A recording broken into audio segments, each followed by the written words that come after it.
was after I finished my first character and he saw how it turned out. He hired me. My name is Timmy Luong and I now live in Irvine. I was formerly a paralegal and I made the jump to fully invest my time in becoming a character artist. The first part of my freelance career actually started from a creative director who reached out to me after seeing my work posted on Art Heroes' Instagram. That actually happened while I was currently in the course. I was in the likeness module, so it was after I finished my first character and he saw how it turned out and he messaged me, are you free for freelance work?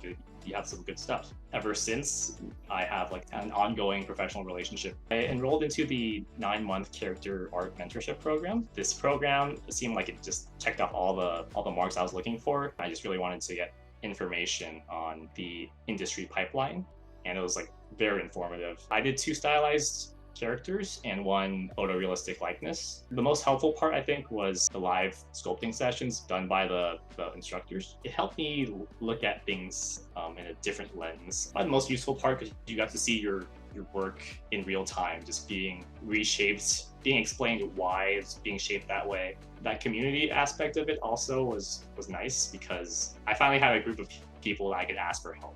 Being able to have that community of people who are kind of focused on like similar goals and are able to look at your work like critically and give you that advice was extremely helpful.